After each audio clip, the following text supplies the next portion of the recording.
আমরা গত সংসদে দেখলাম যেখানে বুদ্ধিজীবী, যেখানে থাকার কথা আইনজ্ঞ, যেখানে থাকার কথা জাতির বিবেক, সেই সংসদ দখল করে নিয়েছিল নর্তকী, গায়কী আর সুদখুর, ঘুষখুর, মদখুর, ক্যাসিনো চালানোওয়ালারা। ঠিক কিনা?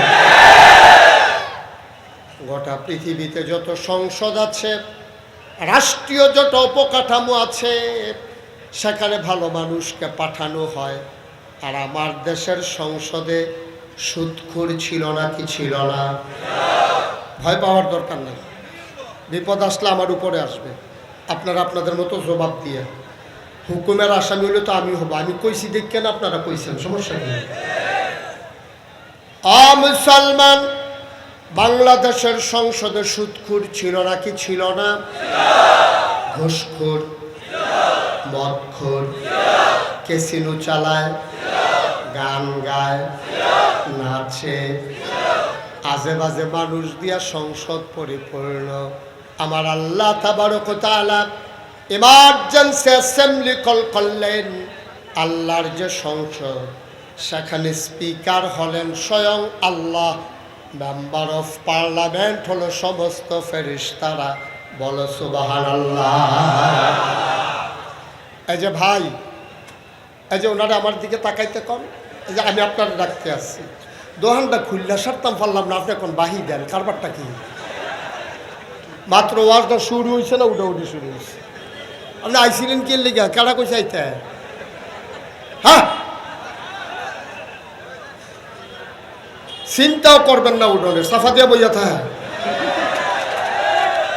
মাহফিলের ভিতরে উঠে অভ্যাস খারাপ হয়ে গেছে। আমার মনে হয় জান্নাত দিল এবার বাড়ি যেত কাছে, সারসে উঠতো না, সারসে। আমিন কন, জোরে কন। এখন আল্লাহ ইমার্জেন্সি অ্যাসেম্বলি করলেন, কথা মনে আছে?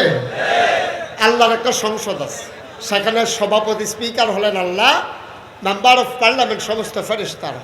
আল্লাহ ডাকলেন, ফেরেশতারা জানতে চাইলেন, মাওলা ও রব্বে কারীম, কেন আমাদেরকে ডেকেছেন?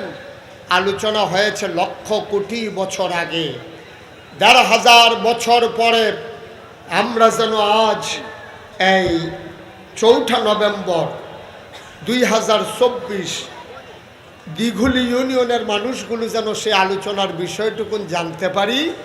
আল্লাহ সে আলোচনার বিষয়টুকুন কোরআনুল কারীমে কোট করে দিয়েছেন। সুবহানাল্লাহ বলবেন না? সেদিন আলোচনাটা কি হয়েছিল আমরা অনেকেই জানি, আমরা অনেকেই পারি। চলেন সবাই মিলে পড়ি। কোরআনে ঢোকার আগে মারদুদ শয়তান থেকে ফেলেহা চাই, যিনি রহমান যিনি রহিম, তার নামে চলেন শুরু করি, সবাই পড়ি। আউযু বিল্লাহি মিনাশ শাইতানির রাজীম।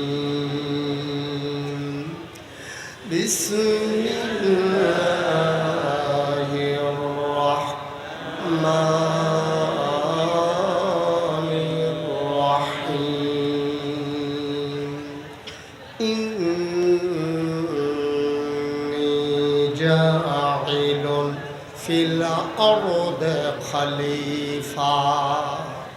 আল্লাহ ডেকে বললেন, আমি একটা কওম বানাতে চাই, একদল মানুষ বানাতে চাই, যাদের পরিচয় হলো তারা আমার খলিফা। সুবহানাল্লাহ বলবেন না? ফেরেশতারা বলল, বানাবেন না, মানুষ বানাবেন। ওরা মারামারি করবে, কাটাকাটি করবে, ঝগড়া বিবাদ করবে, টাকা হাওলাত নিয়ে ঘুরাবে, জমিনের হাল চাষ করতে করতে আরেকজনের জমিনে ঢুকে যাবে, দোকান বাকি খাইলে ফেরত দেওয়ার কথা মনে থাকবে না। মানুষ বানাইবেন, বুডের বাক্স লইয়া উঠা দিব। আছে নাকি নাই? আমি কইছি আছে নাকি নাই, থাকলে দর না থাকলে না, আপনারা কইতেছেন আছে। কই আছে?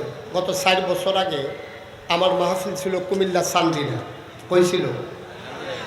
কথা কইতেন না, একজন কথা কই না, আমার লগে বয়লেন, দরকার ছিল না, কথা কইয়ান। কইছিল চান্দি।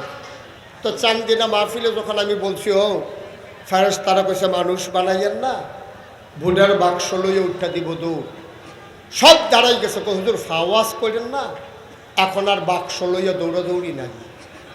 আমি তো আও আছে, তারা তো আও নাই। শেষ পর্যন্ত আমি কয়েকজন মুরব্বীর জিগেলাম, ভাই আমি দি কইতে আছি বাক্স লইয়া দৌড় দিব, তারা দি কয় নাই। মুরব্বীরা আমার দিকে চাইয়া কয় হুজুর বাক্স লইয়া দৌড় দিব কি, এর লিগা বুড়ে তো নাই, ভোট থাকলে না বাক্স লইয়া দৌড়, ভোটে নাই বাক্স লইয়া দৌড় দিব, কারবার তো আগের রাইতে খতম। আমি তুমি দামি মামি কি কি তারা তারা দেব, হ্যাঁ বাক্স লইয়ার দৌড়াদৌড়ি দরকার নেই। নাউজুবিল্লাহ বলবেন না। ফেরেশতারা বললেন মানুষ বানাবেন না। আল্লাহ বুদ্ধিপূর্ণ যুক্তিপূর্ণ জবাব দিয়ে দিলেন। আল্লাহ বলেন ইন্নী আ'লামু মা লা তা'লামুন, আমি যা জানি তোমরা তা জানো না। বলেন সুবহানাল্লাহ। মানুষ বানানো হয়ে গেল। এই মানুষগুলো যেন জান্নাতে যেতে পারে, আল্লাহ তাবারক ওয়া তাআলা যুগে যুগে এই মানুষদের মাঝ থেকে যাচাই করে, যাদের গুনাহ নাই, গুনাহ হওয়ার সম্ভাবনাও নাই, এমন একদল মানুষকে আল্লাহ আমাদের জন্য নবী এবং রাসূল করে পাঠাইছে। সুবহানাল্লাহ বলবেন না?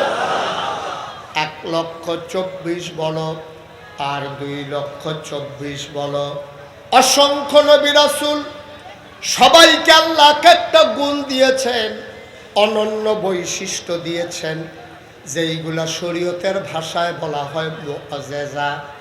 আদামু সফিউল্লাহ, নূহ আদমে সানি, ইব্রাহিম খলিলুল্লাহ, ইসমাইল জাবিউল্লাহ, মূসা কালিমুল্লাহ, ঈসা রূহুল্লাহ। সুলাইমান নবীর দিল রাজত্ব, দাউদ নবীর দিল সুন্দর কণ্ঠ, মূসা নবীর দিল জালালি মেজাজ, ঈসা নবীর দিল জামালি মেজাজ। এখন আমরা যারা লক্ষ্মীপুরের মানুষ, আমাদের জানতে মন চায় আমার নবীরে আমার আল্লাহ কি দিল। ঠিক কিনা কর? জানতে মন চায় নাকি চায় না? আপনি সব নবীরে সব দিবেন, আমরা শেষ জমানার নবী পাইয়া আর আমরা সহজ সরল উম্মত পাইয়া আমরা নবীরে কিচ্ছু দিবেন না, আমরা মানি নাকি?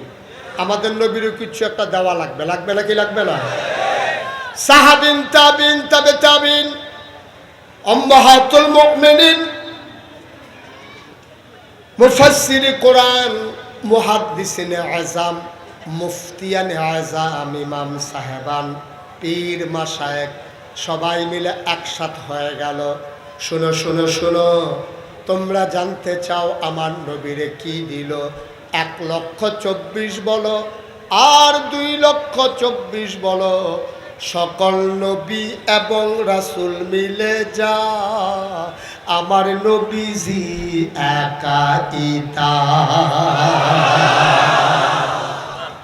ইউসুফ নবীর সুন্দর চেহারা আমার মাঝে আছে নাকি নাই? দাউদ নবীর সুন্দর কণ্ঠ আমার মাঝে আছে নাকি নাই? আমার নবীর মাঝে দাউদ নবীর সুন্দর কণ্ঠ। ও মুসলমান, ইউসুফ নবীর সুন্দর চেহারা, মূসা নবীর জালালি মেজাজ, ঈসা নবীর জালালি মেজাজ, সবাই মিলে যা আমার নবীজি একাইতা। বলো সুবহানাল্লাহ। আমরা পড়ব সাল্লাল্লাহু আলাইহি, নবীর নাম যতবার আসবে আমরা পড়ব সাল্লাল্লাহু আলাইহি ওয়াসাল্লাম। আর যেন বলা না লাগে ইনশাআল্লাহ। হ্যাঁ, জিবরাইল এসে কয়, ও মুহাম্মদ, আজকে থেকে আপনি মুহাম্মদ ইবনে আব্দুল্লাহ না। মক্কায় আজও বাবা সন্তানের নামের সাথে বাবার নাম জড়াইয়া বলে, যেন আর জিজ্ঞেস করা না লাগে তোমার আব্বার নাম কি। তো মুহাম্মদ ইবনে আব্দুল্লাহ, আব্দুল্লাহর ছেলে মুহাম্মদ হিসাবে নবীকে সবাই চিনত। জিবরাইল এসে কয়, মুহাম্মদ আপনি আজকে থেকে মুহাম্মদ ইবনে আব্দুল্লাহ না, আজকে থেকে আপনি মুহাম্মাদুর রাসূলুল্লাহ সাল্লাল্লাহু। নবী ভীত সন্ত্রস্ত, তিনি ভয়ে কম্পমান, গাল দুইটা তার লাল, চোখ দুইটা তার বড় বড়, কপালের ভিতরে মুক্তার দানার মতো ঘাম জমে গেছে। তিনি সেই হেরা গুহা থেকে পাহাড় ডিঙ্গিয়ে নিচে নামলেন, আসলেন আম্মাজান খাদিজার ঘরে। আম্মাজান খাদিজা দেখলেন নবী ভীত সন্ত্রস্ত, ভয়ে কম্পমান। আম্মাজান খাদিজা ছিলেন প্রভাবশালিনী মহিলা। তৎকালীন জামানায় তার উপাধি ছিল তোয়াহেরা। তিনি ছিলেন পবিত্রা, ফাজলামির ভিতরে তিনি নাই। সেই জাহেলিয়াতের জামানায় তিনি ছিলেন উত্তম চরিত্রের অধিকারিণী, বলেন সুবহানাল্লাহ। ওনার প্রচুর সম্পদ ছিল। এর আগে ওনার দুইজন স্বামী ছিল, দুইজন স্বামী ধনাঢ্য মানুষ ছিল। তাদের ইন্তেকালের কারণে সবগুলা সম্পদ আম্মাজান খাদিজা পেয়েছেন। ওনার আব্বাও ছিলেন ধনী মানুষ, ওনার টাকাগুলোও পেয়েছেন। আম্মাজান খাদিজা যখন দেখলেন নবী ভীত সন্ত্রস্ত, ডাক দিয়া কইয়া, ও স্বামী আমার। তখনও নবীর নবুয়ত প্রকাশ পায় নাই। কয়, স্বামী আমার, আপনি কি ভয় পাইছেন? কেউ আপনারে কিছু বলছে নাকি? নবীজি ডাক দেয়া কয়, খাদিজা, দুনিয়ার কেউ বলে নাই, আল্লাহর ফেরেশতা নাম নাকি জিবরাইল আমারে এসে কয় আমি নাকি মোহাম্মদ ইবনে আব্দুল্লাহ না, আমি নাকি মোহাম্মদুর রাসূলুল্লাহ। এই কথাটা বলার সাথে সাথে আম্মাজান খাদিজা একটা সেকেন্ড দেরি করলেন না, একটা মুহূর্ত দেরি করলেন না। জানতে চাইলেন না কবে থেকে আপনি আল্লাহ রাসূল, কার জন্য রাসূল, কতদিন এই রাসূল থাকবে, কোন জনপদের জন্য রাসূল, একটা কথাও তিনি জিজ্ঞেস করলেন না। নবী বললেন আমি নাকি রাসূল। আর আম্মাজান খাদিজার সাথে সাথে রায় দিয়ে দিলেন আপনি অবশ্যই রাসূল। সুবহানাল্লাহ বলবেন না? আম্মাজান খাদিজা আমার নবীকে চিনত নাকি চিনত না? একসাথে দিন ছিলেন 15 বছর। আম্মাজান খাদিজার সাথে নবীজির যখন বিয়ে হয় তখন খাদিজার বয়স 40, নবীজির বয়স 25। নবুয়ত প্রাপ্ত যখন হলেন নবীজি 40, আম্মাজান খাদিজা 55। 15টা বছর একসাথে সংসার করলেন, স্বামী স্ত্রীর সম্পর্ক, একসাথে ঘুমাইলেন, একসাথে চললেন, একসাথে লেনদেন, একসাথে খাওয়া দাওয়া করলেন। চইলা ফিরা বুইজা শুইনা দেখা যায় না আম্মাজান খাদিজা রায় দিয়ে দিলেন অবশ্যই আপনি নবী, বলেন সুবহানাল্লাহ। এখন এই প্যান্ডেলে হাজার হাজার মানুষ যারা আছেন, আজকে মাহফিল শেষ হওয়ার পরে আপনি যখন বাড়িতে যাবেন, আপনি গিয়া যদি বলেন কুমিল্লা নাগাইশের পিরসাব হুজুর আসছিল, পিরসাব হুজুর বইলা দিছে অলি অলি অলি। আপনি যদি বাড়ি থেকে আপনার ওয়াইফকে বলেন যে আমি অলি, তাইলে আপনার ওয়াইফ দেখবেন হাসতে হাসতে মারাও যাইতে পারে অলি। বিড়ির গন্ধে লগে দিয়ে আটন যায় না অলি।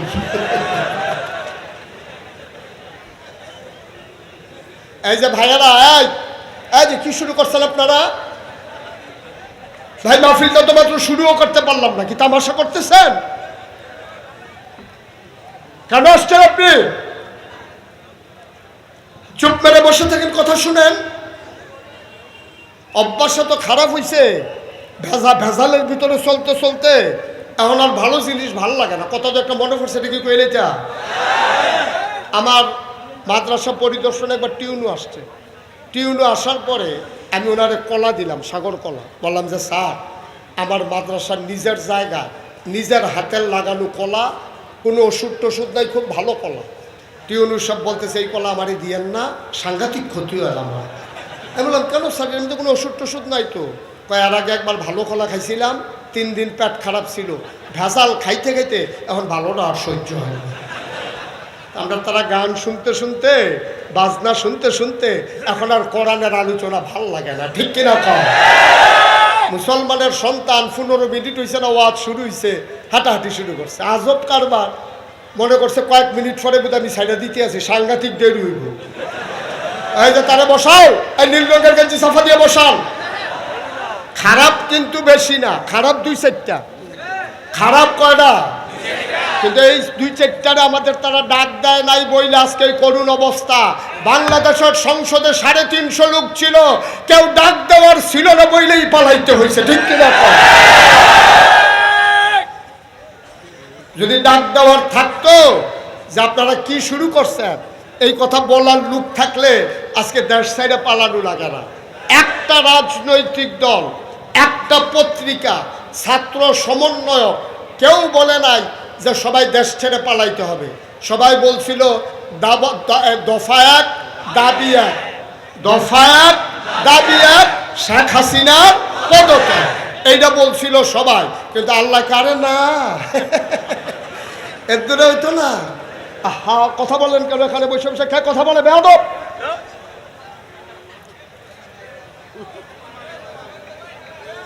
বলছে দফা এক দাবি এক, শেখ হাসিনার পদত্যাগ। বলছিল পদত্যাগ হইলেই চলবে, আল্লাহ কয় পদত্যাগে চলবে না, দেশ ত্যাগ, ঠিক কিনা? খেলা কার? না কথা কাটা, খেলা কার? যারা কইছিল খেলা হবে তারা তো আগেই খেলার মাঠ তৈরি আর আগেই ভাগ্যে গেছে। খেলা হবে কইয়া ফুটবল মাত্র দিছে, প্লেয়ার নাই। কি খেলোয়াড়? খেলা হবে আওয়াজে পাকিস্তান, আওয়াজের সুবিধা, কারবার বালা নাই, ঠিক কিনা কও?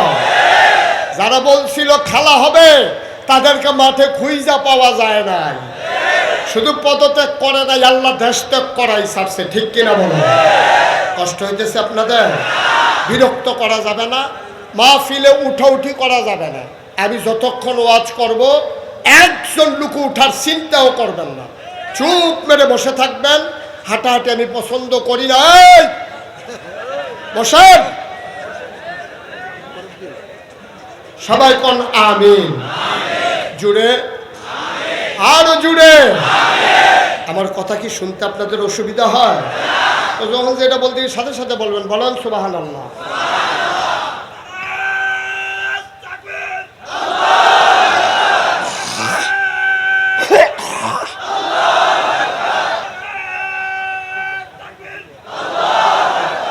সবাই পড়ে না আমিন। ঠিক আছে, এই সময় ওনার স্লোগানটা দরকার ছিল, কারণ এনে শয়তানের উপরে বাসা বাঁধছে তো, তাকবীরটা দেওয়াতে শয়তান একটু সাইড হইছে। হ্যাঁ, আমিন কর জুড়ে, আরো জুড়ে, সবাই কন মারহাবা। এখন কথা তো মনে আছে না? এখন আপনি যদি বাড়িতে গিয়ে আপনার ওয়াইফ, কি ওয়াইফ, আপনার স্ত্রীকে যদি বলেন যে আমি অলি অলি, এবারই কইব বালিশটা লিয়া বারান্দার গিয়ে উঠতে দেন, অলি লাগতো না। বিড়ির গন্ধে সারাটা বছর জানালার দিকে ফিরা ঘুমান লাগে, তাই না? ফিরেও ঘুমাইতাম পারি না, অলি বাড়িছে অলি। আল্লাহর নবী ডাক দিয়া বললেন, খাদিজা আমি নাকি নবী? আম্মাজান খাদিজা একবারও কোনো প্রশ্ন করলেন না, সাথে সাথে জবাব দিয়ে দিলেন, আপনি অবশ্যই নবী। আম্মাজান খাদিজা ইসলাম গ্রহণ করলেন, আলী গ্রহণ করলেন, জায়েদ গ্রহণ করলেন, আবু বকর সিদ্দিক রাদিয়াল্লাহু তাআলা আনহু ইসলাম গ্রহণ করলেন। আবার আল্লাহ ডেকে বললেন, ও নবী আমার, বংশের লোক যারা, রক্তের সম্পর্কীয় যারা, আত্মীয়তার বন্ধন যাদের সাথে, সবাইকে ডাকেন। নবীজি সবাইকে ডাকলেন সাফা পাহাড়ের কিনারে। সবাই যখন আসলো নবী পাহাড়ের উঁচু জায়গায়, তিনি বললেন, আমি যদি এখন বলি ওই পার্শ্বে শত্রু আছে, তোমরা কি বিশ্বাস করবে না? তা করবো না মানে তুমি কি মিথ্যা বলো নাকি? সুবহানাল্লাহ বলবেন না? তুমি তো মিথ্যাই বলো না, সুতরাং অস্বীকার করবো কেন? এবার নবী বললেন, তাহলে কথা শুনো, তোমরা যে 360 দেবদেবীর আবাদত করো, পূজা করো, এটা করা যাবে না। আবাদত করতে হবে শুধুমাত্র, কেবলমাত্র, একমাত্র সুবহানাল্লাহ বলবেন না? আমরা পড়ে না লা ইলাহা ইল্লাল্লাহু মুহাম্মাদুর রাসূলুল্লাহ। সাল্লাল্লাহু আলাইহি ওয়াসাল্লাম। যেই মাত্র এই কথা বলছে, কাফেরেরা খুশি না বেজার? আনন্দিত না রাগান্বিত? নবীরে ফুলের মালা না পাথর দিয়া ঢিল মারা? এই যেই কথা এতদিন যারা আলামিন বলছে, এতদিন যারা খুরমা খাজুর খাওয়াইছে, জমজমের পানি খাওয়াইছে, এতদিন যারা বেদানা খাওয়াইছে, নবীর কাছে টাকা আমানত রাখছে, ওই মানুষগুলি এখন চিৎকার করে, এই মাত্র মুখোশ উন্মোচন হয়েছে, এই মাত্র নমুনা বের হয়েছে। ভালো মানুষ কারে কয়? এতক্ষণে আমরা বুঝছি বেড়া, তোমার আমরা আলামিন কই, তোমার আমরা সাদেক কই, তোমার কাছে মালসামান আমানত রাখি, আর তুমি বেড়া আমাদের ধর্মের মুখে, বাপদাদার মুখে ধর্মের কালিমা খাইছ, এই ছিল তোমার মনে? তৎকালীন জমানায় কাফেরদের সর্দার ছিল আবু জাহেল। কি নাম? এই ইসলামের বন্ধু না দুশ্মন? চরম দুশ্মন। সে করে কি, নবীজির দিকে ঘুষি মারার জন্য আগাইয়া যায়। তো নবীজির দিকে যখন ঘুষি মারতে যায়, তো দুই তিনজন আবার টান দিয়া ধরে রাখে।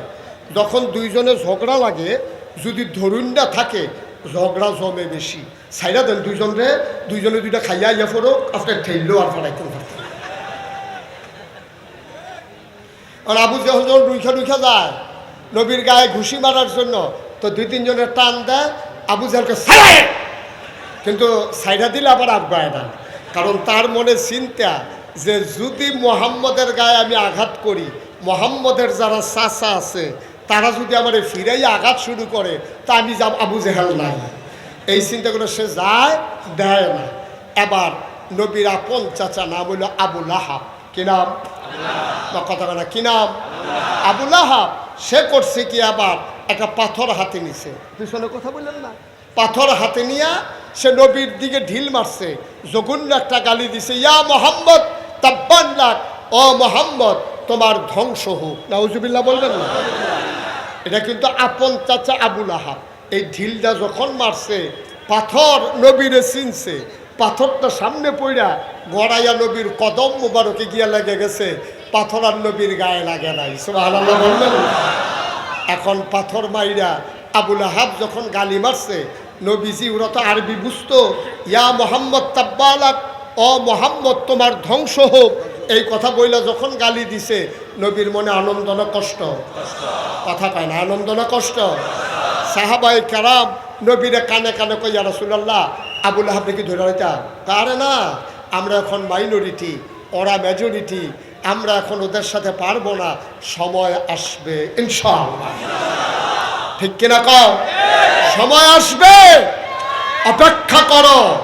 নবীজি চুপ মেরে বসে আছেন, নবীর গাল বেয়ে বেয়ে পানি পড়তেছে। আরে আজকে আমার আব্বা নাই বইলা আমার চাচা আমারে পাথর মারলো, গালি মারলো, আমার আব্বা যদি থাকতো চাচাকে এই কাজটা পারতো। নবীজি চুপ মেরে উঠে গেছেন, দূরে গিয়া সাহাবাদের সাথে নিয়ে খুব মন খারাপ। সাহাবারা বলতেছে, ইয়া রাসূলুল্লাহ আমরা কি কিছুই করব না? নবীজি মুচকি হেসে কয়, কে বলে কিছু করব না? আমাদের মামলা যেখানে দেওয়ার দিয়ে রেখে দিয়েছি। কয় কোথায় মামলা দিছেন? থানায় না, নিম্ন আদালতে না, জজ কোর্টে না, হাইকোর্টে না, সুপ্রিম কোর্টে না, আপিল বিভাগে না, আমি বিচার দিয়েছি যিনি হাকামুল হাকিমিন, মহান রব্বুল আলামিনের দরবারে, যেখানে বিচার দিলে কোনোদিন ফেরত আসে না। ঠিক কিনা? নবীজি বিচার দিছে আল্লাহর দরবারে। আল্লাহর দরবারে বিচার দিলে পাওয়া যায় নাকি যায় না? আল্লাহর নবী কয়, লা হিজাবা বাইনাহু ওয়া বাইনাল্লাহ, ওই মাজলুমের মাঝে আল্লাহর মাঝে কোনো পর্দা নাই। ডাক্তার দিতে দেরি, কবুল হইতে দেরি নাই। ১৩,০০০ বছর আগে তার যেমন প্রমাণ ছিল, আজও বাংলাদেশে তার প্রমাণ আছে নাকি না? ১৭ বছরে কত মায়ের বুক খালি হয়েছে। আমার ইসলামী আন্দোলনের কর্মীরা নির্ঘুম রাত কাটিয়েছে, এক জায়গায় মুসলমানেরা ঘুমাতে পারে নাই। মামলা হয়েছে, মানুষগুলো গুম হয়েছে, হামলা হয়েছে, নির্যাতন হয়েছে। মানুষগুলো রাতের আধারে তাহাজ্জুদ পড়ে পড়ে মাওলার দরবারে চোখের পানি ছেড়ে দিয়েছে। লা হিজাবা বাইনাহু ওয়া বাইনাল্লাহ, ওই মানুষগুলোর মাঝে আল্লাহর মাঝে কোনো পর্দা নাই। আল্লাহ তাদের ডাক কবুল করে দেশ ত্যাগের মাধ্যমে তার প্রতিশোধ দিয়েছে। ঠিক কি না বলো?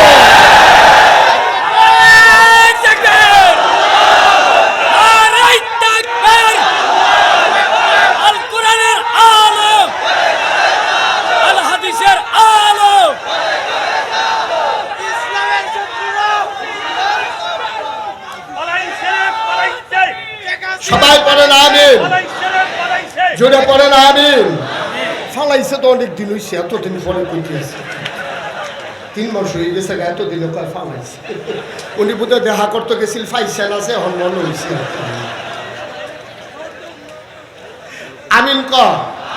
তাহলে আল্লাহর কাছে বিচার দিলে পাওয়া যায় নাকি যায় না? আমরা তো স্পষ্ট জানি নবীর এই পথ কুসুমাস্তীর্ণ ছিল না, পথ ছিল কণ্টকাকীর্ণ। ১,৫০০ বছর ধরে নয়, শুধু সে আদম আলাইহিস সালাম থেকে শুরু করে আজ পর্যন্ত যত মানুষ এই পথে চেয়েছে, রক্তরঞ্জিত হয়েছে পথ, তাদের পা হয়েছে ক্ষত বিক্ষত, তাদের মামলা হয়েছে, হামলা হয়েছে, জেল জুলুম নির্যাতন হয়েছে। আমরা বলেছি মামলা হবে, হামলা হবে, জেল জুলুম নির্যাতন হবে, প্রয়োজনে জীবন দেওয়া যাবে, ঈমান দেওয়া যাবে না। রাজি আছো কিনা? হাত তুলে দাও।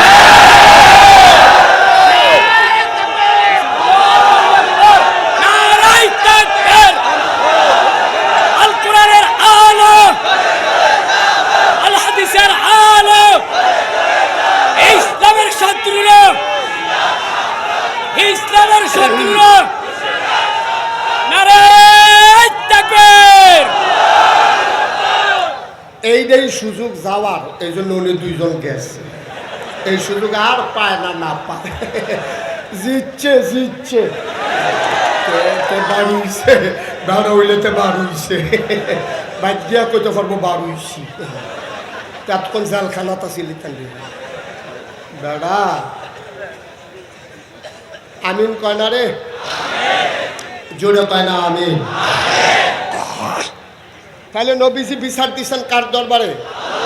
খুব সূক্ষ্ম কথা, চিকন কথা। কোরআন বুঝতে হলে একেবারে না কান খোলা রেখে খরগোশের মতো কান খাড়া করে মাছের মতো নিষ্পলক নয়নে কথা শুনতে হবে মনোযোগের সাথে। ঠিক কিনা কম?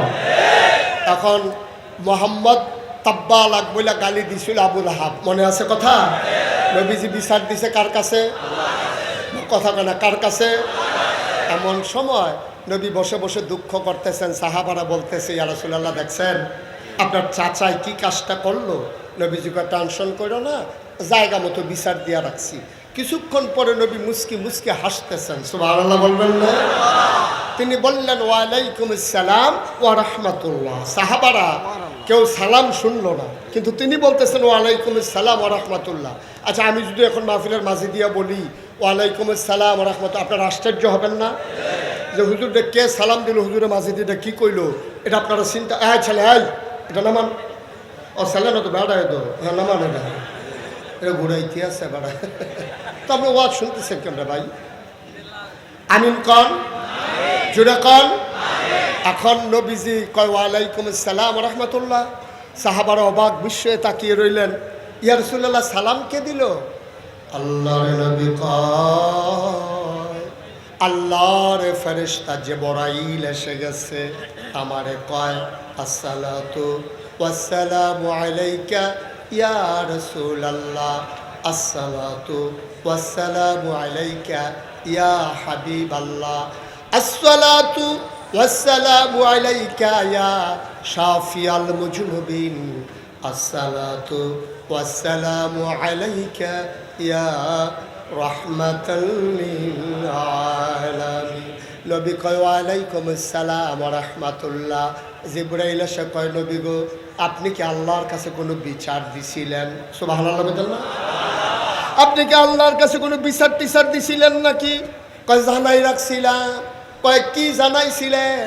আমার চাচা আবু লাহাব আমারে পাথর মারছে, গালি দিছে, বলছে ইয়া মোহাম্মদ তাব্বালাক, কয় বিচারের রায় তো আইসা পড়ছে। সুবহানাল্লাহ। বিচার যে দিছিলেন বিচারের রায় তো চলে আসছে। কয় কি বিচারের রায় আসছে? আমরা সবাই জানি, সবাই পারি, চলেন সবাই পড়ি। আল্লাহর নবী আল্লাহর ফেরেশতা জিবরাইল কয়, ও নবী আমার রায় চলে আসছে। কয় কি রায়? সবাই পড়েন। তাব্বাত ইয়াদা আবি লাহাবিন ওয়া তাব মা আগনা আনহু মালুহু ওয়া মা কাসাব সায়াসলা নারান যাতা লাহাব ওয়া ইমরাআতুহু হাম্মালাতাল হাতাব ফি জিদিহা হাবলুম মিন মাসাদ। সুবহানাল্লাহ বলবেন না? বিচার দিতে দেরি নাই, আসতে দেরি নাই। ওই মক্কার সাহাবারা আরবি বুঝতো না কি বুঝতো না? সবাই অর্থ বুঝে ফেলছে। আপনাদের জন্য আবার বুঝাইয়া বলি।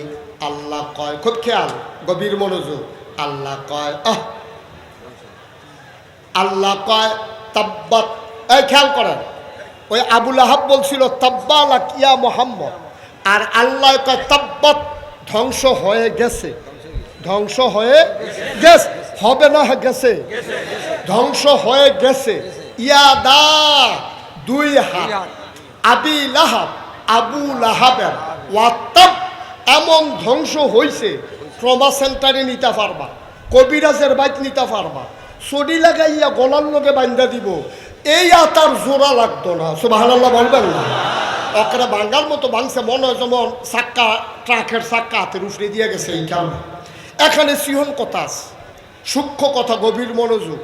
আবু লাহাবের ঢিল মারছিল কি দুই হাতে না এক হাতে? তাহলে আল্লাহ যে কইল তাব্বাত ইয়াদা, ধ্বংস হয়ে গেছে দুই হাত, তো ঢিল মারছে তো এক হাতে। এই এক হাতে কামলাটা ঘুরে ঘুরে করে লাভ, কামলাটা টুকরা টুকরা করে লাভ, কিন্তু দুই হাত ধ্বংস হইতো কেরে? মাইক আমার কাছে আছে দেখা আমার যা মন চায় তা কমোডেকে আপনারা মান্য নিবেন। আল্লাহর ক্ষমতা আছে দেখা আল্লাহ কই দুই হাত ধ্বংস, ঢিল মারছে এক হাতে, দুই হাত ধ্বংস হইতো কে লেগে? এই অবিচার কি কারবা? আমরা মুফাসসিরিনে কারাম কয়, ভাইও তুমি যে দুর্বুঝ, তোমারা হলে আল্লাহ চলে না। আল্লাহর বুঝ বড় গাঢ়।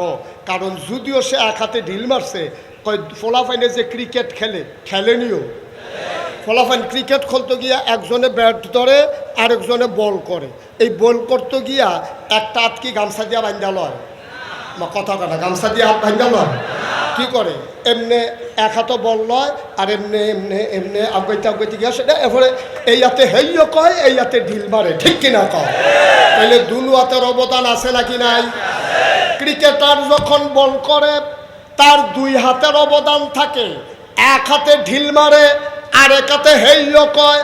মাছ ধরুন্নার যেই ভাগ, ডুলা রাখুন্নার সেই ভাগ। ঠিক কিনা কও? তাইলে ঢিল মারুন্নার যেই ভাগ, হেইও কন্যার এই ভাগ। এই জন্য আল্লাহ কইয়া দা, ধ্বংস হয়ে গেছে দুই হাত, দুনো হাতের অবদান আছে, কোনো হাতকে ছাড়া হবে না। ঠিক কিনা? শুধু যে সরকারের দোষ তা না, তার সাথে যারা সহযোগী ছিল। ঠিক কিনা কয়? শুধু সরকারকে ধরা হবে না, সরকারের হুকুম মানলে যারা হেইও কইছে তাদেরও ছাড়াছাড়ি নাই। ঠিক কিনা?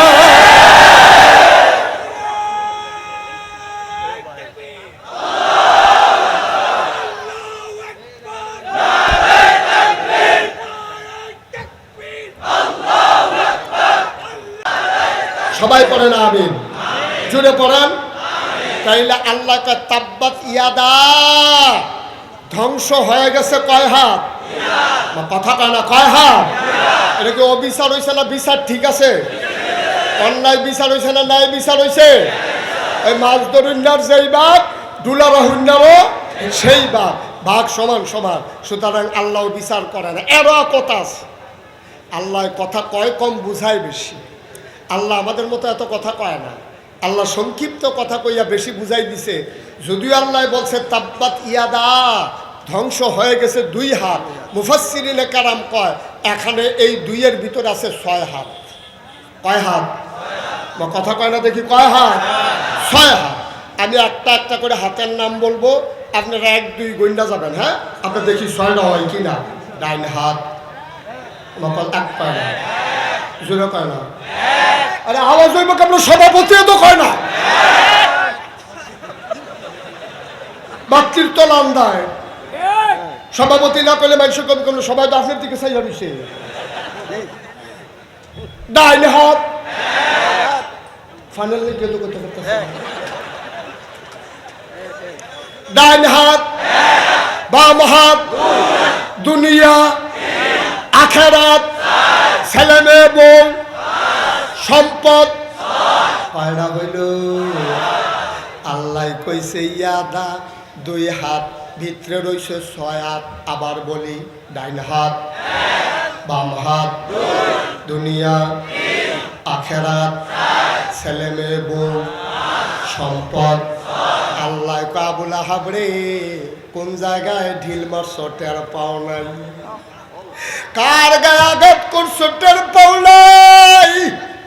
যেই নবীরে বানাইয়া বলে দিলাম, ওয়ামা আরসালনাকা ইল্লা রাহমাতাল লিল, যেই নবীরে বানাইলাম রহমত, আর এই নবীর গায়ে তুমি ঢিল মারছো, মানুষ চিনো নাই, তুমি বড় ডেঞ্জারাস কারবার করে বইছো। বাইরে ভাই, আমার নবীরে তুমি চিনো নাই। আল্লাহ কয়, ফাবিমা রাহমাতিন মিনাল্লাহি লিনতা লাহুম ওয়ালাউ কুনতা ফাজ্জান গালিজাল কলব লানফাদ্দু মিন হাওলিক فاعف عنهم واستغفر لهم وشاورهم في الأمر فإذا عزمت فتوكل على الله إن الله يحب المتوكلين سبحان الله। তাহলে আমার নবীর মনটা গরম না নরম? আমার নবী গজব না রহমত? জোরে কয় না আমার নবী? আমার নবী বড় রহমত, শুধু মানুষের জন্য না রে, সবার জন্য আমার নবী রহমত। এই নবীরে ঢিল মারছে, আল্লাহ কয় তার 6 হাত নাই। আবুল আহাব বৈশা বৈশা মিটিং করতে আছে, কয় ঢিলটা যে মারলাম কেমন হয়েছে? কর্মীরা কয় সাংঘাতিক ঢিল মারছিলেন, শহীদ সুজা গেছে, কিন্তু উফরে গিয়া পড়ছে না দুধ মুধ খাইয়ে। ভাই সব শৈল শুন নাই, আপনি যে ঢিল মারলেন ওনার গায়ে গিয়া তো পড়লো না, এমনি গেছিল সুজা, কিন্তু গায়ে গিয়া পড়ে নাই। দুধ টুধ খাইয়েন, ভাবিরে কইয়েন দুধ মুধ খাওয়াইতো। আমরা একটু তো সৈন্য একবারে দুর্বল হয়ে গেছে, ঢিল মেয়েটা নিতেন পারেন না, এইরকম মজা মারতে আছে। এর ভিতর দিয়ে নবীর কাছে যখন আয়াত নাজিল হইছে, সাহাবারা বলতেছি, ইয়া রাসূলুল্লাহ, এটা কি গোপন রাখবো না প্রকাশ করে দেব? আল্লাহ যখন বইলা দিছে ভিতরে কালাপ কি, যারে যেখানে পাও বইলা দাও। এক সাহাবা দৌড় দিয়ে এসে দেখে আবুল আহাব তার কর্মীরারে লইয়া মজা মারতে আছে। আইয়া সরে গেল, আহাব ভাইসা ঘটনা শুনছেন? কয় কি? কয় আল্লাহ তো কোরআনে আয়াত নাজিল করছে, আপনি যে আপনার নবীরে ঢিল মারছিলেন, গালি দিছিলেন, এটা জবাব আইছে তো। কয় কি জবাব আইছে? কয় তাব্বাত ইয়াদা আবি লাহাবেও ওয়াতা। আবুল আহাব আরবি বুঝে নাকি বুঝে না? আবুল আহাবের দূর শূন্য উঠা দিছে দৌড়, কর্মীরা পিছন দিক দিয়ে আঞ্জা দিয়া ধরছে। আপনার নেতা না, আপনি দৌড় দিয়া লাইলে আমরা গাছ উড়ন লাগে না? আপনি এটা কি কাল্পনা করছেন? আপনি যদি বিদেশ থেকে গেলে আমরা বর্ডার ক্রস করা ছাড়া উপায় কি?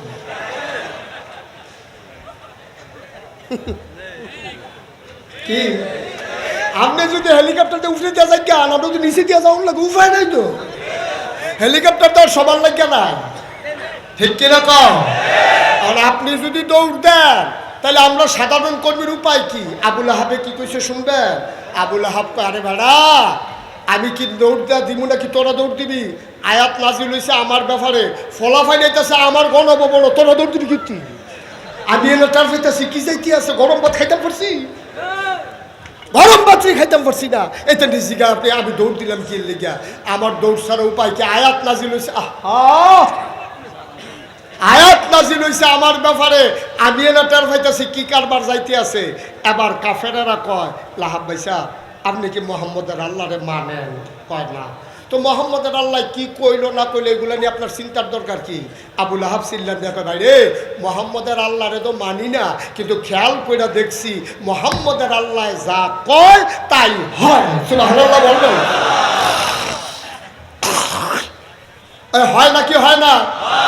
এখন মোহাম্মদের আল্লাহ কইছে তাব্বাত ইয়াদা আবি লাহাব ওয়া তাব, আবু লাহাবের বিশ্বাস হইছে আমার খবর আছে। ঠিক কিরকম?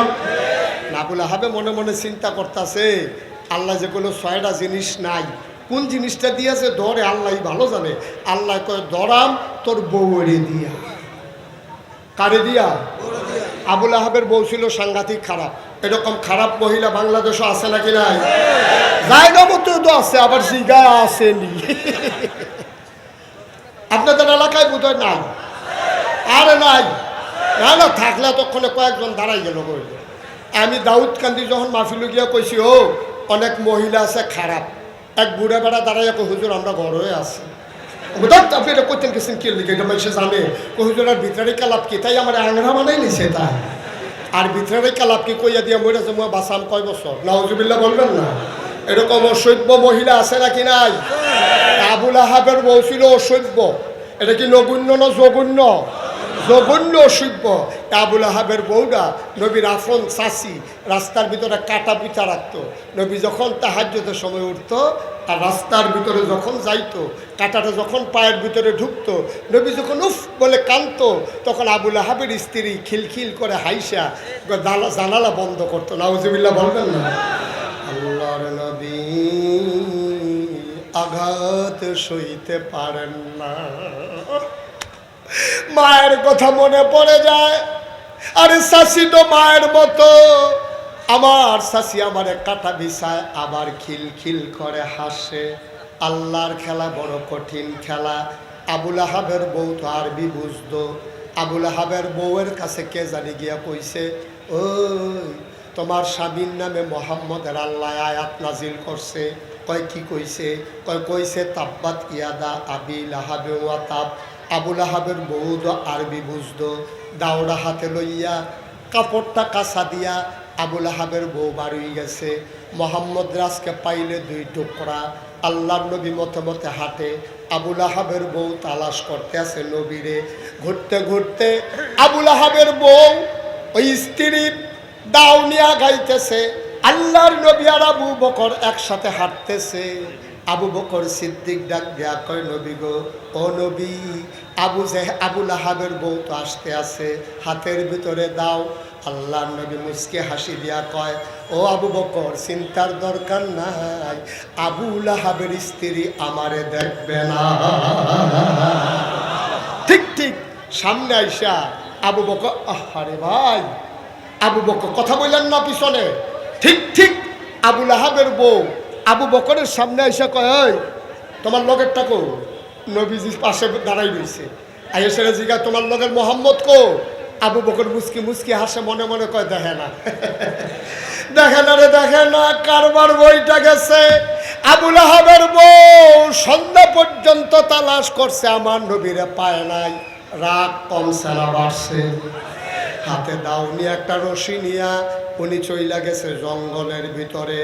আজকে বড় বড় কাটাই না রাস্তায় বিছাবো, তোমার খোদারে তো পাবো না, তোমারে তো পাবো, তোমারে যখন পাই তখনই ধরবো।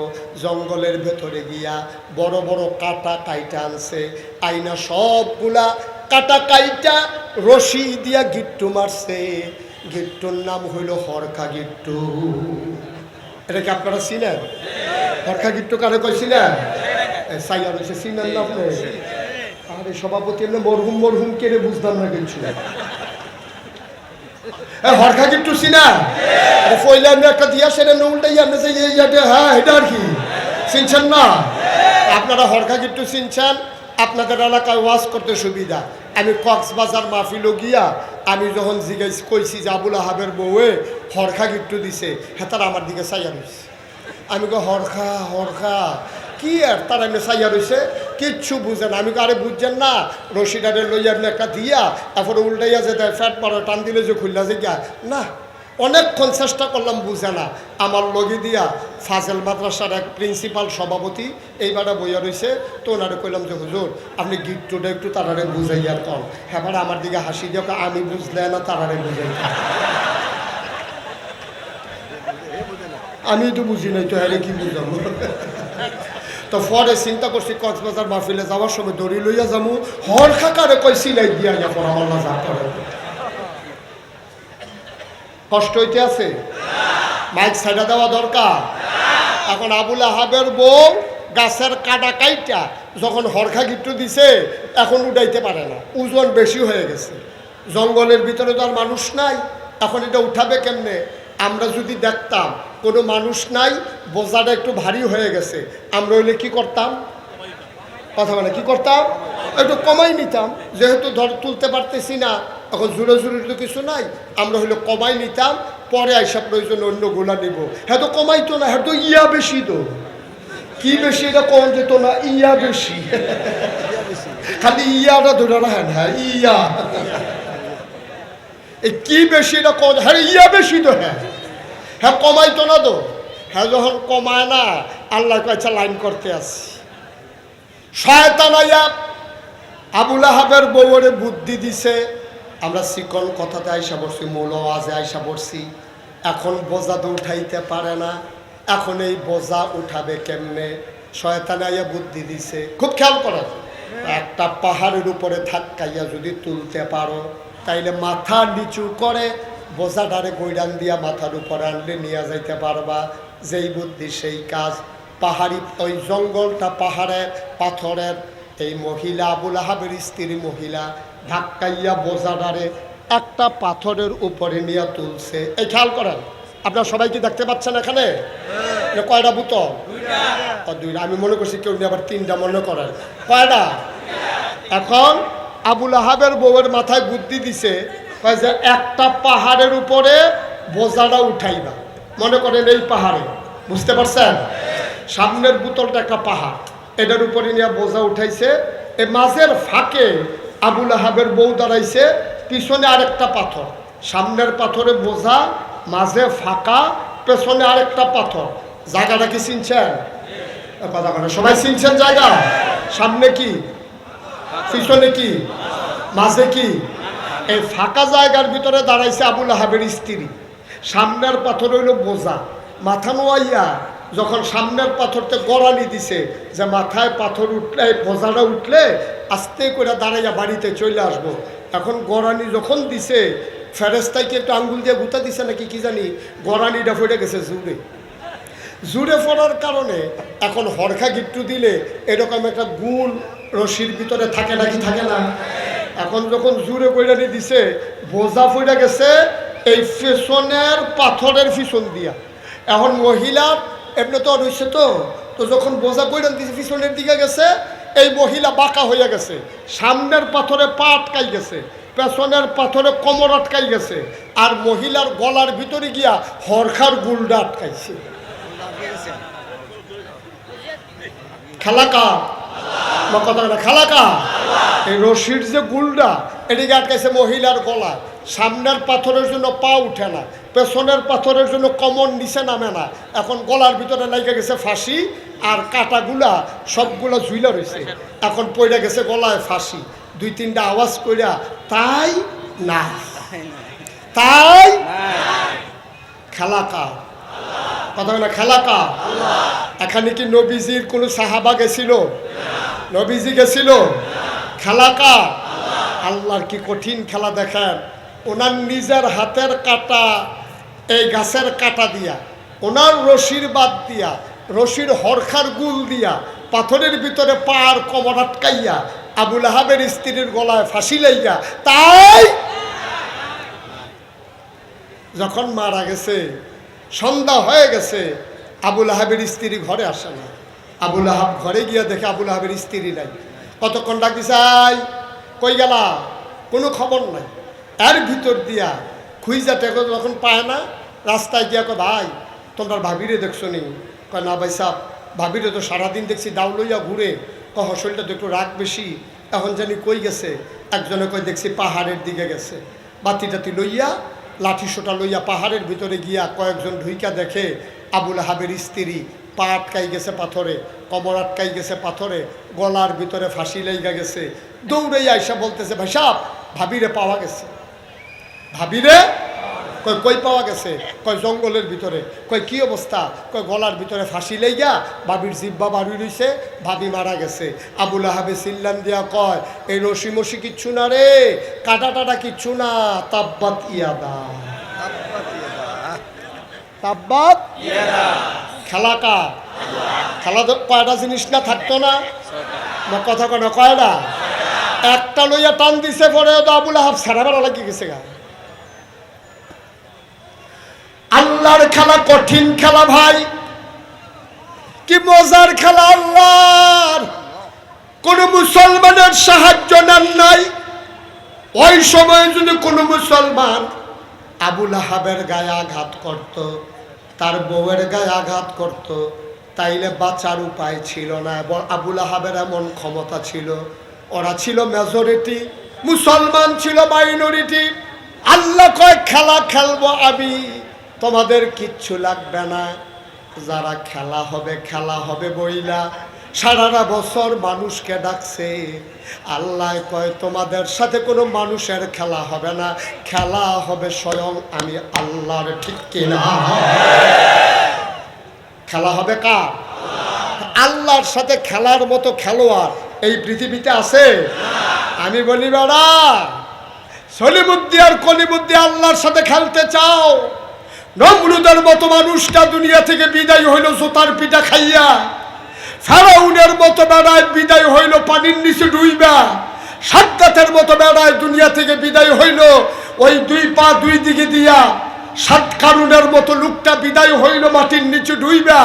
আর আজকে তুমি নব্য জাহেলিয়াত 2024 সালে একবিংশ শতাব্দীর সূচনা লগ্নে যারা আমার আল্লাহর সাথে খেলতে চাও, যারা আলেম ওলামার সাথে খেলতে চাও, বিনা অপরাধে ট্রাইব্যুনাল বানাইয়া মিথ্যা সাক্ষী বানাইয়া যারা আমার নিরাপদ মানুষগুলোকে হত্যা করেছ, তাদের সাথে খেলার জন্য আমার আল্লাহ যথেষ্ট। ঠিক কিনা বলো?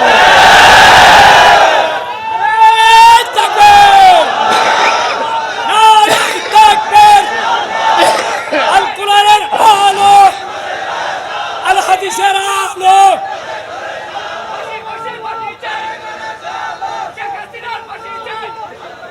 সবাই পড়ে না আমিন, জোরে পড়ে না আমিন। তাইলে আল্লাহ, এই আল্লাহ আছে নাকি নাই? কথা কয় না, আছে নাকি নাই? তার জিজ্ঞান না আসেনি? এই ওয়াজ বুধ উফরে পড়ছে রে। আমিন বলো, জোরে বলো। সুতরাং মনে রাখবা দুনিয়ার ভিতরে খেলতামাশা করা যায়, আমার মাওলার সাথে খেলার মতো খেলোয়াড় পৃথিবীতে নাই। ঠিক কিনা বলো? যারা ঘোষণা দিয়েছিল আনা রাব্বুকুমুল আলা, ওই মানুষগুলো যখন বিদায় হয়ে গেছে, তুমি আর আমি এই দুনিয়াতে খেলার চিন্তাও করবা না। মনে রাখবা দুনিয়ার সব খেলার পরে যার খেলা, তিনি আহকামুল হাকিমিন, তিনি আমার আল্লাহ। ঠিক কিনা বলেন? এই আল্লাহ আছেন নাকি নাই? আমরা দেখেছি এই বাংলাদেশে 92% জন লোক মুসলমানের দেশে।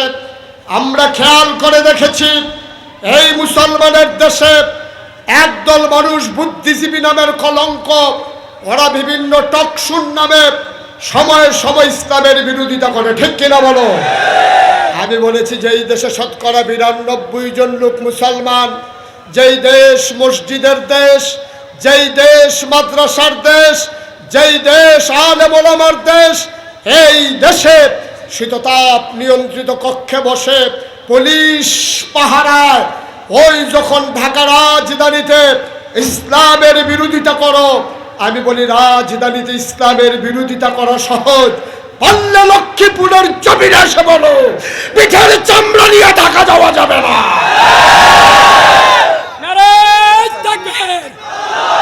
ইহুদিদের আস্তানা বেরিয়ে দাও, ছড়িয়ে দাও। বেদিনের আস্তানা, বেদিনের আস্তানা। সবাই পড়ে আহমেদ। বন্ধুগণ, স্বাধীনতা অর্জন করা সহজ, কিন্তু স্বাধীনতা টিকিয়ে রাখা বড় কঠিন। 5ই আগস্ট বাংলাদেশ যখন নতুন করে আবার স্বাধীনতা পেয়েছে, চতুর্দিক থেকে এই স্বাধীনতা নিয়ে ষড়যন্ত্র হচ্ছে। ঠিক কিনা বলো? স্বাধীনতা অর্জন করতে গিয়ে যেমন করে আমার যুবকেরা বুক পেতে দিয়েছে পুলিশের বুলেটের সামনে, এই স্বাধীনতা রক্ষা করতে গিয়ে আবার যদি বুক চিতিয়ে দিতে হয় তাহলে আমরা প্রয়োজনে জীবন দেব, বাংলার স্বাধীনতা ধূলিসাৎ হতে দেব না, দেব না, দেব না, ঠিক কিনা বলো?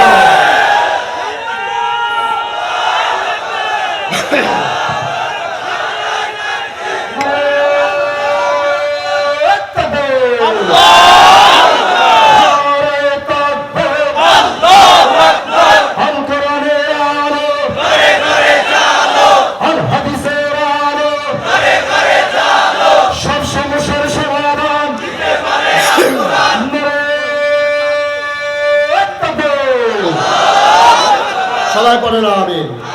যারা উঠে পড়েছেন বসে পড়ুন, এখন আমরা শেষ করে দেব। 33 বছর মুশতাক ফৈজি ওয়াজ করে। ওয়াজের জীবনে আমার একটা অভিজ্ঞতা হয়েছে, মাহফিলে কদম দিলে মাহফিলের ওজন বুঝি। আজকে এই লক্ষ্মীপুরে দিঘলি ইউনিয়নে মাহফিলে কদম দিয়া মন সাক্ষী দিয়েছে তোমাদের মাহফিল আল্লাহ কবুল করে নিয়েছে। এই কবুল হওয়া মাহফিলটাতে আমরা একটা লুকো দোয়া না করে যাব না ইনশাআল্লাহ। সবাই রাজি আছেন ইনশাআল্লাহ? যারা ওই যে হাঁটতেছে বসাই দেন। এত বড় মাহফিল আপনি পাবেন, এত বড় মাহফিল আপনি আব্বা আম্মার জন্য একটু দোয়া করতে মন চায় না? আপনি ইচ্ছে করলে এত বড় একটা মাহফিল সাজাইতে পারবেন? আবার 1 বছর পরে বাঁচলে যদি মাহফিল হয়, নাইলে তো শেষ, আপনি মরে যাবেন, মাহফিলের জায়গায় মাহফিল থাকবে। সবাই মিলে মায়ের জন্য, বাবার জন্যে আমরা সবাই মিলে দোয়া করতে চাই। আমি এতক্ষণ জোর করি নাই কাউকে বসার জন্যে। এখন যেহেতু আখেরি মোনাজাত হয়ে যাবে, আমরা সবাই একটু বসে পড়বো ইনশাআল্লাহ। সবাই মিলে তওবা করব। সবাই নামাজের মতো করে বসেন, যারা মাঠে বসে আছেন সবাই নামাজের মতো করে বসেন। আমরা সবাই মিলে তওবা করি, আল্লাহ যেন কবুল করেন। সবাই আমার সাথে পড়েন, আউযু বিল্লাহি মিনাশ শাইতানির রাজিম, বিসমিল্লাহির রহমানির রহিম। আজকে আল্লাহর খাস মেহরবানি, এই দিঘলি তানভীরুল কোরআন হিফজ মাদ্রাসা, ওনারা এই মাহফিলের ক্ষেত্রে, আয় ছেলেরা আয়, কি হলো ভাই? এখন একটু দোয়া হবে। আপনার আব্বার জন্য আপনি দোয়া করবেন, আপনার আম্মার জন্য আপনি দোয়া করবেন। আপনি আব্বা, আপনার আব্বা আপনার জন্ম দিতে গিয়ে কী কষ্ট পাইছে আপনি জানেন কিছু? এই মায়ের কবরে ফেলে আপনি চলে যেতে চান? সাদা কাগজে লিখে রাখেন, যারা আজকে মা বাবা কবরে ফেলাইয়া দোয়ার আগে উঠতেছেন, আপনি যখন কবরে শুইবেন আপনার ছেলে দোয়া করবে দূরের কথা, মাহফিলের কাছেও আসবে না, ঠিক কিনা কর? আপনি তো শিখাইতেছেন দোয়ার আগে কেমনে চলে যাওয়া লাগে, এটা তো আপনি শিখাইতেছেন। সব দোয়া এক দোয়া মনে করেন না, সব মাহফিল এক মাহফিল মনে করেন। ধৈর্য ধরে বসেন। আজকে আপনাদের এলাকার দ্বীনী প্রতিষ্ঠান তানভীরুল কোরআন হিফজ মাদ্রাসা, তারা অনেক সহযোগিতা করেছে। এই এলাকার যুব সমাজ, ইসলামী সমাজ কল্যাণ পরিষদ বিশেষ ভূমিকা রেখেছে আমার যুবকেরা।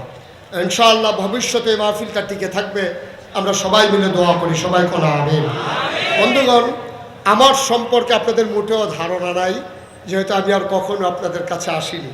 আপনারা দেখেছেন আমার নামের পাশে 2টা শব্দ আছে, মুশতাক ফয়েজি পীর সাহেব, আছে না 2টা শব্দ? এই ব্যাপারে আজকে কথা বলি না ওয়াজে, আবার আসলে বলবো। আমি কখনো পীর সাহেব হতে চাই না। আমার দাদা ছিলেন ফুরফুরার সিলসিলার একজন বড় আল্লাহর ওলি, বিরাট বড় একজন পীর সাহেব। উনি ইন্তেকালের আগেই আমার আব্বা ইন্তেকাল করেছেন। এই জন্য আমার আব্বা যখন ইন্তেকাল করলেন, দাদা মনে করেছিলেন দাদার পরে হয়তো আব্বা দরবার চালাবেন। দাদা আমাকে এসে বললেন যে তোমার আব্বা তো ইন্তেকাল হয়েছে, আমি নিয়ত করেছি তুমিই দরবারের দায়িত্বশীল হওয়া। তখন আমার 3 জন চাচা আছেন, আমার বড় ভাই আছেন। আমি বললাম ওনারা থাকতে আমি কেন?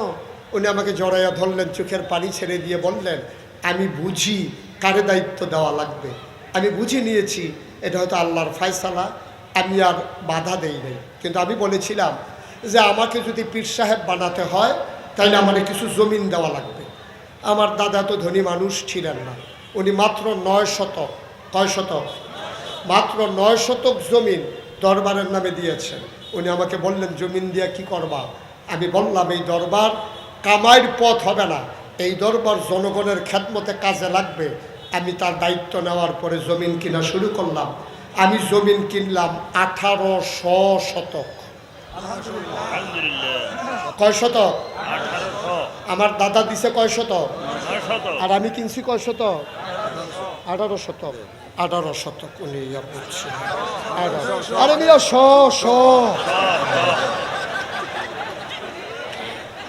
কয় শতক? 1800। আপনি 18 কইলেন না, শুধু 100টাই কইলেন। 1800 শতক জমিনের উপরে আমার কমপ্লেক্স। যারা আমাকে দাওয়াত দিতে গিয়েছে, কে গেছিল দাওয়াত দিতে? খালেদ সাইফুল্লাহ কথা বলেছে। তারা দেখেছে আমার এখানে 18 একর জায়গার উপর আমার 10টা প্রতিষ্ঠান। একটা জেকিরের জন্য খানকা আছে, একটা দাখিল মাদ্রাসা, একটা নুরানিয়া মাদ্রাসা, একটা হাফিজিয়া মাদ্রাসা, একটা ধাতব্য চিকিৎসালয়, একটা গণপাঠাগার, একটা গবেষণাগার, একটা ছাত্রাবাস, একটা ইয়াতিমখানা, একটা মসজিদ। মারহাবা বলবেন না? আমার মসজিদটা ছিল টিনের ঘর, লোকজন জায়গা হয় না, অনেক ছাত্র আমার এলাকার মানুষ, দরবারের ভক্ত, মসজিদের লোক জায়গা হয় না। আমার দরবারে যারা ইঞ্জিনিয়ার তাদেরকে বললাম যে একটা মসজিদের ড্রয়িং করো। ওরা একটা আর্কিটেকচারাল ডিজাইন দাঁড় করালো, আমার কাছে নিয়ে আসলো। আমি বললাম এটা কি? বলছে এটা মসজিদ। আমি দেখলাম বিরাট বড় ডিজাইন। আমি বললাম এই মসজিদ কত বড়? বলছে হুজুর কত বড় বলতে পারবো না, তবে এই মসজিদের ভিতরে নামাজ পড়তে পারবে 6000 লোক। কয় হাজার? 6000। আমি কইলাম যে ভাই বুঝলাম 6000 লোক নামাজ পড়বে, এটা বানাইতে কত লাগতে পারে? কয় 15 কোটি টাকা। কয় কোটি? যেমনি কইছে আমি মনে করছি 1500। যে তারা হুড়া কইরা কইছে, আমি কত কইলা? কয় 15 কোটি টাকা। আমি কই বেড়া মানুষের ভাই দাওয়াত খাই, দাওয়াত না খাইলে না খাইয়া থাকুন লাগে এই কারবার। হুজুর মানুষ, আমি 15 কোটি টাকা পামু কই? এত বড় মসজিদ তোমরা রাখতে কইছিলা? নিচতলায় হাসপাতাল, দোতলায় 3 তলায় মসজিদ, বিরাট কমপ্লেক্স, 19,000 স্কোয়ার ফিট, 6000 লোক মসজিদে নামাজ পড়বে। সংসদ ভবনের মতো নিচতলা থেকে সিঁড়ি উঠে ডাইরেক্ট দোতলায় চলে গেছে। আমার ভাই আপনাদের এলাকার সন্তান মাহবুব ইজ্জুদ্দিন জাবেরি গত কিছুদিন আগে আমার দরবারের কাউন্সিলে গিয়েছিল। উনি দেখে বলল যে ভাই করছেন কি এটা? এটা বিরাট বড় একটা দর্শনীয় স্থান হয়ে গেছে। আমি এই মসজিদ যখন বানানো শুরু করলাম, আমি চিন্তা করলাম কেমনে বানাবো। আমি গরিব মানুষ, আমি নিয়ত করলাম 1 বছরে মুশতাক ফয়েজি ওয়াজ করে যত টাকা হাদিয়া পাই, পুরো 1 বছরের হাদিয়া আমার মসজিদ আমি দান করে দেবো ইনশাআল্লাহ। আমি জমাইতে জমাইতে 1 বছরে জমাইছি 25 লক্ষ টাকা। কয় লক্ষ? 25 লক্ষ টাকা দিয়া আমি মসজিদের কাজ শুরু করলাম। গত জুন মাসের 1 তারিখে 1 তলার ছাদ হয়েছে। আমার খরচ হয়ে গেছে 4 কোটির উপর। সুবহানাল্লাহ বলবেন না? ছাদের পরে ইঞ্জিনিয়ার আমারে ডাইকা নিয়ে কয় যে হুজুর ওই যে কইছিলাম 15 কোটি টাকা, 15 কোটি টাকা হবে না। আমি কত লাগতে পারে? ওই 30 কোটি।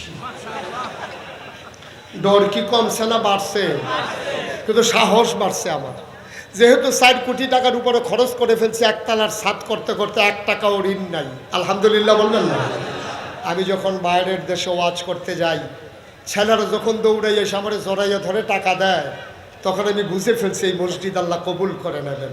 সিঙ্গাপুর থেকে আজকে এক ভাই এসেছেন, এসে 50,000 টাকা আমার হাতে দিয়া বলে যে হুজুর এটা শুরু করলাম, ইনশাআল্লাহ মসজিদ যতদিন শেষ না হয় আমি আছি। আল্লাহ কতভাবে কত টাকা, কত ফকির ভিক্ষা করে মহিলা, রিক্সা চালায়, কত মানুষের কত টাকা। আমি মসজিদের ভিটিতে দাঁড়ায় দাঁড়ায় কাঁদতাম। এখন তো ছাদ হয়ে গেছে, মসজিদের ছাদে উঠা নিয়ে আল্লাহর দিকে তাকাইয়া কথা বই, আকাশের দিকে তাকাইয়া আল্লাহর লগে কথা কই, আল্লাহ আমি মুশতাক ফয়েজি যদি মরে যাই এই মসজিদ কে করবে? দেবে নিয়ে কুলাইতে পারবেন না ইনশাআল্লাহ।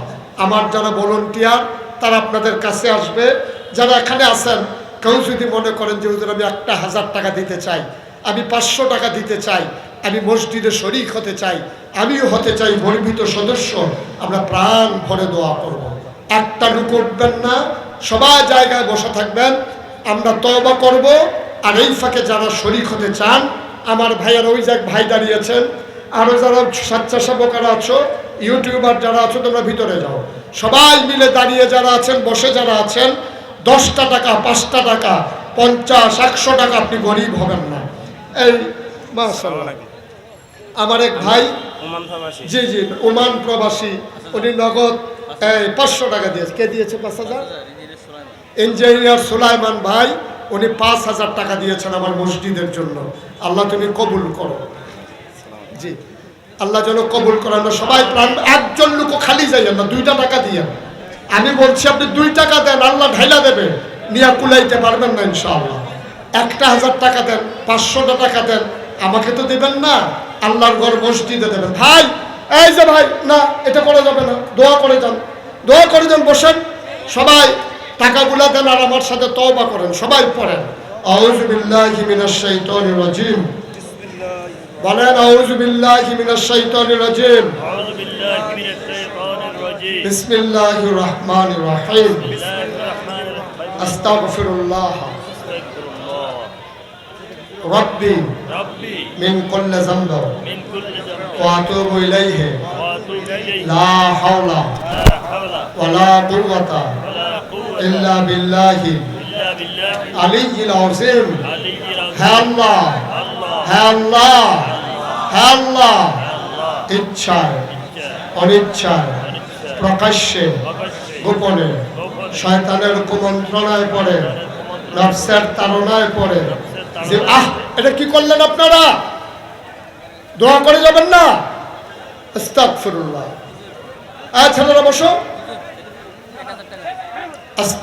লা হাওলা ওয়ালা কুওয়াতা ইল্লা বিল্লাহি إلا بالله আলিয়্যিল আযীম। العلي হে العظيم আল্লাহ, ইচ্ছায় অনিচ্ছায় প্রকাশ্যে গোপনে শয়তানের কুমন্ত্রণায় পড়ে, নফসের তাড়নায় পড়ে জীবনে যত গুনাহ করেছি, কবিরা كبيرة সগীরা كبيرة শিরক شرك বিদআত بدعة সমস্ত গুনাহ থেকে সমস্ত গুনাহ খালেস অন্তরে খালেস অন্তরে তাওবা করতেছি। তওবা করতেছি। হে আল্লাহ, গুনাহ মাফ করে দাও, তাওবা কবুল করে দাও। তওবা কবুল করো। আশহাদু আল্লা ইলাহা أشهد أن لا إله ইল্লাল্লাহু إلا الله ওয়াহদাহু وحده লা শারীকা লাহু لا شريك ওয়া له আশহাদু আন্না وأشهد أن সাইয়্যিদানা হাবিবানা হাবিবানা মাওলানা মাওলানা মুহাম্মাদান মুহাম্মাদান আবদুহু আবদুহু ওয়া রাসূলুহু ওয়া রাসূলুহু সাল্লাল্লাহু সাল্লাল্লাহু আলাইহি ওয়াসাল্লাম। আলাইহি ওয়াসাল্লাম। আমিন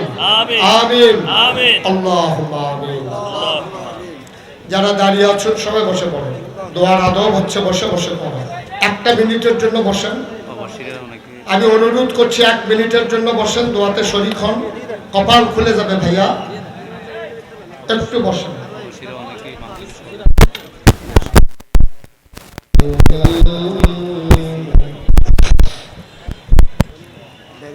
আল্লাহুম্মা আমিন।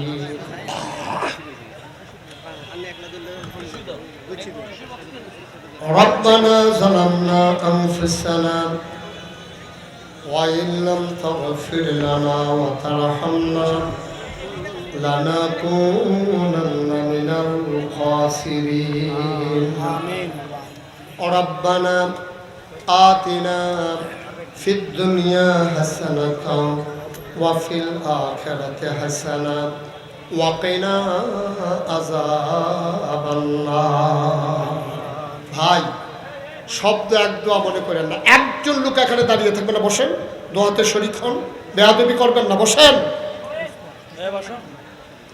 আয় আল্লাহ তাআলা, তোমার কুদরতি পায়ে ধরে ভিক্ষা চাই, আমাদের জীবনের গুনাহগুলো তুমি মাফ করে দাও। এই জীবনে আমরা আর গুনাহ করব না।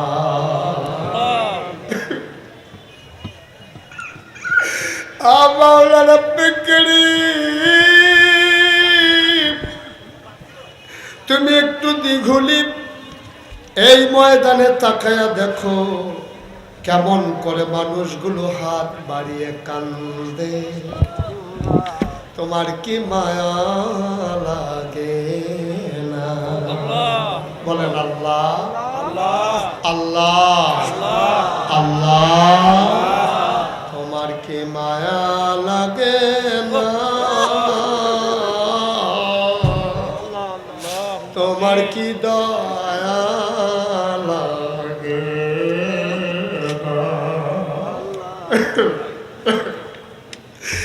আবুদা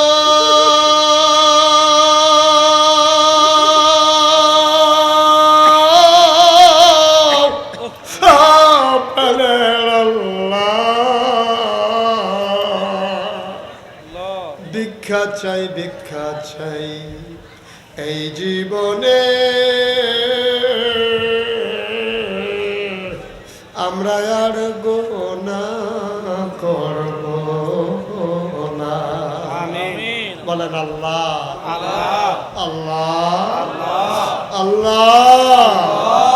হাতের গোনা মাফ চাই, পায়ের গোনা মাফ চাই, চোখের গোনা মাফ চাই, মুখের গোনা মাফ চাই, সমস্ত অঙ্গ প্রত্যঙ্গের গোনা মাফ চাই।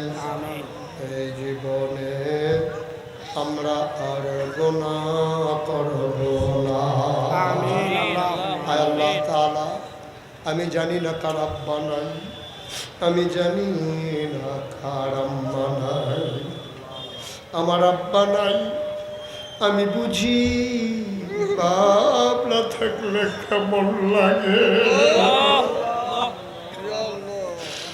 ছোট ছোট বাচ্চারা আব্বা আব্বা বলে যখন ডাকে, ওই ডাক যখন আমার কানে আসে, আমার মন চায় আমিও যদি একবার আব্বা বলে ডাক দিতে পারতাম। যার আব্বা নাই, ওই সন্তান আর কোনো দিন আব্বা বলে ডাক দিতে পারবা না। মা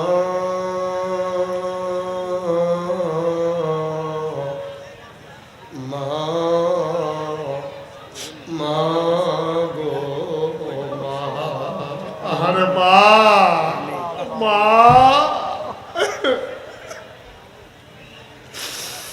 ওই মা যারা কবরে শোয়াইছো, তোমার মা কবরে শুইয়া শুইয়া তোমারে ডাকে রে, তোমার ওই কান্নাই তুমি মায়ের ডাক শুনো না। তোমার মা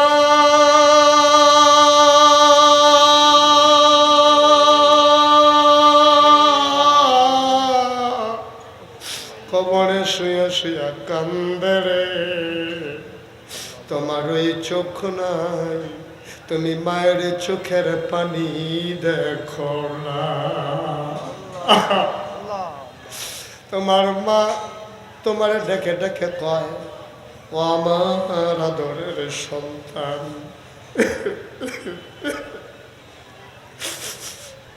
কত মায়ের সন্তান মাহফিলে এলো, মায়ের কথা মনে করে 2 ফোঁটা চোখের পানি ছেড়ে দিল। ওই চোখের পানি গাল বেয়ে জমিনে পড়ার আগে মায়ের আর বাবার কবরের আযাব বন্ধ হয়ে গেল। আমি কি 10 দিন ধরে পেটে ধরি নাই, আমি কি 2.5 বছর আমার বুকের দুধ তোরে খাওয়াই নাই। ওই মা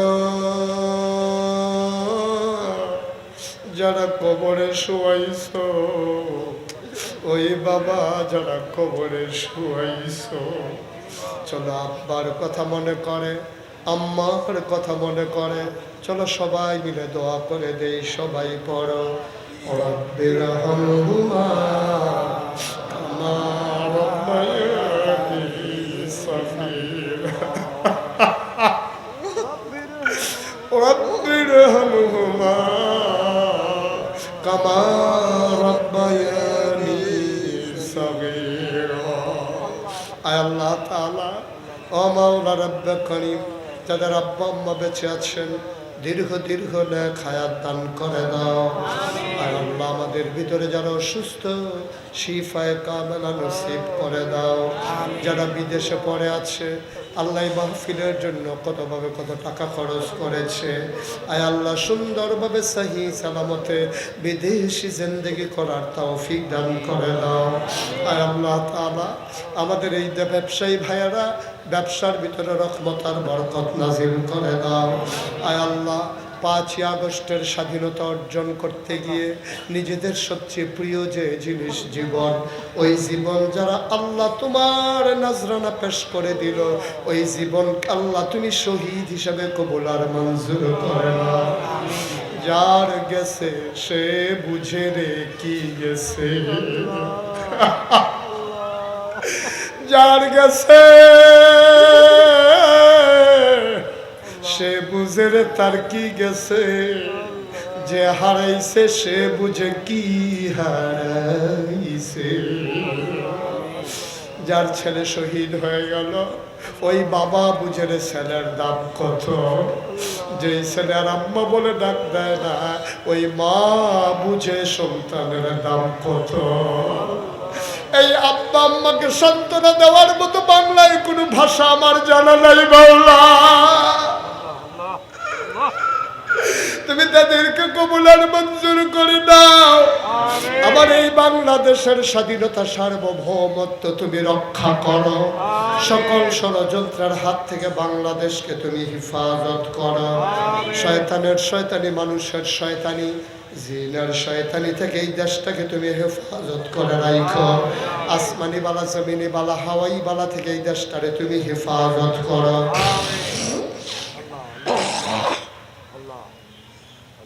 আয় আল্লাহ তাআলা, হাজার হাজার মানুষ নিয়ে হাত বাড়াইলাম, তুমি মাওলা সবাইকে কবুল আর মঞ্জুর করে নাও। আমার মায়েরা বোনেরা পর্দার আড়াল থেকে যারা হাত বাড়িয়ে দিয়েছে, আবেদা সালেহা জাহেদা বানাইও। আমার কলিজার টুকরা যুবক গুলার দিন আর খাদেম বানাইয়া দাও। ওলামায়ে কেরাম হাত বাড়াইয়া কান্দে, ওয়ারাসাতুল আম্বিয়ার দরজা দান করে দাও। আমি আসি আর না আসি, আমি থাকি আর না থাকি, আজকের এই মাহফিল উপযুক্ত খাদেম দিয়া কিয়ামত পর্যন্ত তুমি মাওলা কায়েম আর দায়েম রেখে দিও। আল্লাহ তাআলা, তোমার কুদরতি পায়ে ধরে ভিক্ষা চাই। আল্লাহ, আমার কবরে আর আযাব দিও না। দাদা দাদি কবরে আর আযাব দিও না। নানা নানির কবরে আর আযাব দিও না। এই এলাকার কবরে আর আযাব দিও না। একটা মানুষ উঠে গেল না, একটা মানুষ চলে গেল না। এত প্রেম, এত ভালোবাসা, এত মহব্বত, আমি কি দেব তার প্রতিদান? আমি দোয়া করে দিয়ে যাই, দুনিয়ার এই মহব্বত কিয়ামতের ময়দানে তুমি মাওলা আমাদের জন্য নাজাতের উসিলা বানাইয়া দিও। আমি যেমন করে হাত বাড়ালাম, একটা লোক খালি যায় নাই মাওলা, সবাই মিলে নাগাইশের এই মসজিদের জন্য যেমন করে দানের হাত বাড়িয়ে দিল, জান্নাতের ভিতরেও তুমি তাদের জন্য ঘর বানিয়ে দিও। আমি আসার পরে কত মানুষ আমি গুনাহগারের হাতে ধরে ধরে দোয়া চেয়েছে। একদল আলেম নাকি এমন আছে যাদের চেহারার দিকে তাকাইলে গোনা ঝরে ঝরে পড়ে যায়। আমি গুনাহগারের চেহারা এমন চেহারা বানাই শুনি গো আল্লাহ। একদল আলেম নাকি এমন আছে যাদের হাতে হাত লাগাইয়া মুসাফা করলে আমল নামায় আর গোনা থাকে না। আমাদের হাত এমন হাত বানাইয়া দাও আল্লাহ। যত মানুষ দোয়া চাইছে আর যত মানুষ দোয়া চাইবে সবার হাতগুলাকে কবুল আর মঞ্জুর করে নাও। সমাজ কল্যাণ পরিষদকে তুমি কবুল করো, সভাপতি থেকে শুরু করে একেবারে ছোট্ট সদস্যটা পর্যন্ত তুমি মাওলা কবুল আর মঞ্জুর করে নাও। মুরব্বী যারা দীর্ঘ দীর্ঘ হায়াত দিয়ে দাও, অসুস্থ যারা শিফায়ে কামেলা নসিব করে দাও। সবাইকে তোমার কুদরতি হাতে সফর্দ করে দিলাম, তুমি মাওলা সবার জামিনদার হয়ে যাও। আমিন আমিন আমিন ইয়া রাব্বাল আলামিন। হায়াত যেদিন শেষ হয়ে যাবে, রুহু যেদিন গলার মাঝামাঝি আটকে যাবে,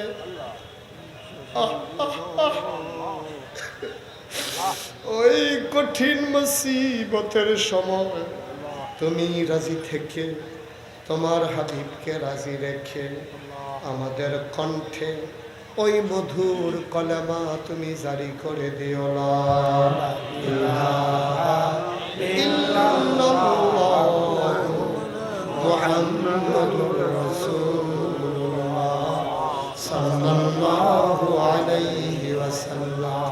আসসালামু আলাইকুম ওয়া রাহমাতুল্লাহি ওয়া বারাকাতুহু।